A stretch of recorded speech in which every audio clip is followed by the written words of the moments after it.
आज की कहानी हमें बताएगी कि कोई बड़ी मुसीबत आ जाए तो अपने दोस्तों की मदद से उस मुसीबत का मुकाबला कैसे करें। तो क्या है आज की कहानी? The sparrows and the elephant. Sparrow का मतलब होता है गौरैया।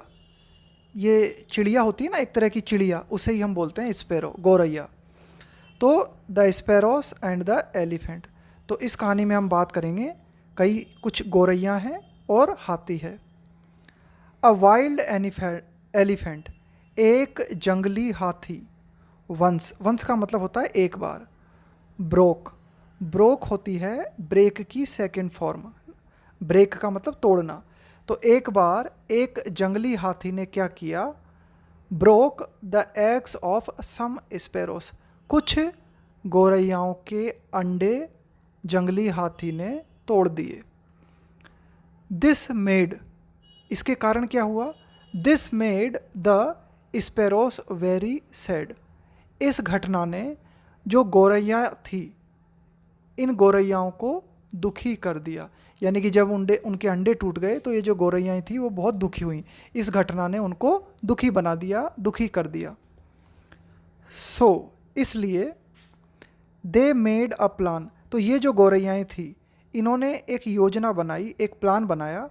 विथ देयर फ्रेंड्स, ये जो गौरैयाएँ थी इनके दोस्तों के साथ इन्होंने हाथी को सबक सिखाने के लिए एक प्लान बनाया।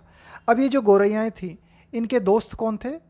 एक तो था मेंढक, द फ्रॉग, और कुछ कौवे थे, the cross and the flies, और कुछ मक्खियाँ थी। कुछ मक्खियाँ, कुछ कौवे और एक मेंढक इन गौरैयाओं का दोस्त था। इन गौरैयाओं ने प्लान बनाया कि हाथी को अपने दोस्तों की मदद से सबक सिखाया जाए। द नेक्स्ट मॉर्निंग, अगली सुबह, अगले दिन, when the elephant went to the lake, अगली सुबह जब हाथी झील के पास गया। द फ्लाइस बिगन, देखो ये है बिगिन की सेकंड फॉर्म।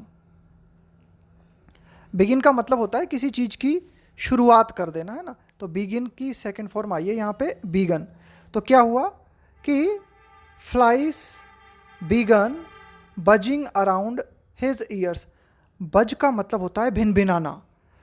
तो अगली सुबह जब हाथी झील के पास गया तो मक्खियों ने, अराउंड का मतलब होता है चारों ओर, मक्खियों ने हाथी के कान के चारों ओर भिनभिनाना शुरू कर दिया।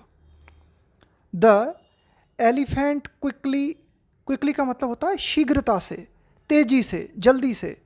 क्लोज्ड हिज आइज, जब मक्खियों ने हाथी के कानों के चारों ओर भिनभिनाना शुरू किया तो हाथी ने जल्दी से अपनी आँखों को बंद कर लिया।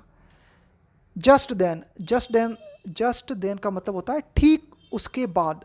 जस्ट देन यानी ठीक उसके बाद क्या हुआ? The crows started hitting his eyes. देखो, हिट का मतलब होता है चोट करना। हिट का मतलब होता है चोट करना या फिर प्रहार करना। उसके बाद क्या हुआ? जो कौवे थे उन्होंने हाथी की हाथी की आंखों के ऊपर चोट मारना शुरू कर दिया अपनी चोंच से। The crows started hitting his eyes, पहले मक्खियाँ भिनभिनाई। मक्खियों के भिनभिनाने के कारण हाथी ने अपनी आंखों को बंद कर लिया, और जैसे ही आंखें बंद की उसके बाद जस्ट देन जो कौवे थे उन्होंने हाथी की आंख पे चोट मारना शुरू कर दिया। He was not able to open his eyes to see where he was going. He was not able to open his eyes, हाथी अपनी आंख नहीं खोल पाया, या हाथी अपनी आंख नहीं खोल सका और ये नहीं देख सका to see where he was going, कि वह कहाँ जा रहा था। देखो, मक्खियाँ भिनभिना रही थी तो हाथी जो है उसने अपनी आंखें बंद कर ली। जब आंखें बंद कर ली तो कौवे जो थे उन्होंने आंखों पे जो है चोट मारना शुरू कर दिया। तो हाथी जो है बंद आंख के मारे ही भागने लगा, चलने लगा। उसे ये नहीं पता चल रहा था कि वो कहाँ जा रहा था। The frog jumped near a deep ditch. देखो, डिच का मतलब होता है गड्ढा या फिर खाई।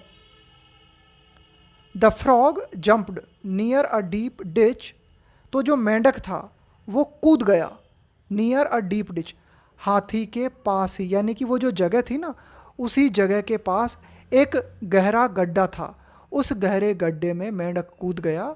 एंड क्रॉक्ड लाउडली, लाउडली यानी तेजी से, और क्रॉक मेंढक के द्वारा जो आवाज़ निकाली जाती है ना उसको बोलते हैं क्रॉक। क्रॉक मतलब टरटराना, मेंढक की टरटराहट जो होती है ना उसको हम बोलते हैं क्रॉक, मेंढक की आवाज़ को हम कहते हैं क्रॉक। तो मेंढक ने क्या किया, पास ही एक गहरा गड्ढा था, उस गड्ढे में कूद गया और जोर से टरटराया, उसने जोर से आवाज़ निकाली। तो जब मेंढक ने गड्ढे के अंदर से जोर से आवाज़ निकाली तो हाथी को ऐसा लगा कि शायद मैं झील के पास आ गया हूँ, और हाथी जो है झील समझ के गड्ढे में कूद गया। ही थॉट, यहाँ पे ही आया है हाथी के लिए। देखो जानवरों के लिए हम जनरली इट का प्रयोग करते हैं, लेकिन कभी कभी क्या है कि ऐसी कहानियाँ जिनमें जानवर आपस में बात कर रहे होते हैं एक दूसरे से, तो वहाँ पे हम क्या करते हैं, इनको आदमियों की तरह समझ के और इनके आगे ही या शी का प्रयोग भी कर लेते हैं। वैसे जनरली जानवरों के लिए हम इट का प्रयोग करते हैं।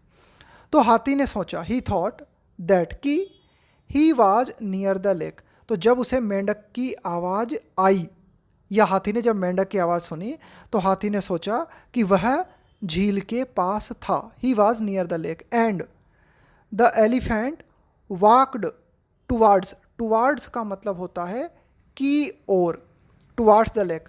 तो हाथी को लगा कि वह झील के पास था और हाथी जो है झील की ओर चला, लेकिन वहाँ पर झील नहीं थी, वहाँ गड्ढा था जिस गड्ढे में मेंढक बैठा हुआ था और वहाँ से टर टर की आवाज़ निकाल रहा था।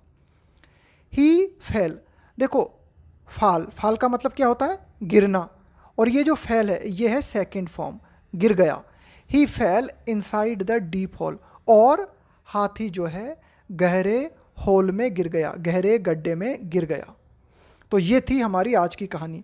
क्या है मॉरल इस कहानी का, क्या संदेश मिलता है इस कहानी से, हमें क्या शिक्षा है इस कहानी की। You should always be kind to each other, कि यू शुड का प्रयोग हम करते हैं चाहिए के लिए, जब कोई सलाह दी जाती है ना उसके लिए हम लगाते हैं शुड। यू शुड और बी का मतलब होता है होना, काइंड का मतलब है दयालु, कि हमें आपस में एक दूसरे के प्रति दयालु होना चाहिए। तो एक तो हमें कहानी मिलती, एक तो ये सीख मिलती हमें कि हमें एक दूसरे के प्रति दयालु होना चाहिए, किसी के साथ बुरा नहीं करनी चाहिए। दूसरी शिक्षा हमें इस कहानी से ये मिलती है कि कोई बहुत बड़ी मुसीबत आ जाए तो होशियारी के साथ अपने दोस्तों के साथ मिलकर उस मुसीबत से निपटने का कोई प्लान बनाना चाहिए।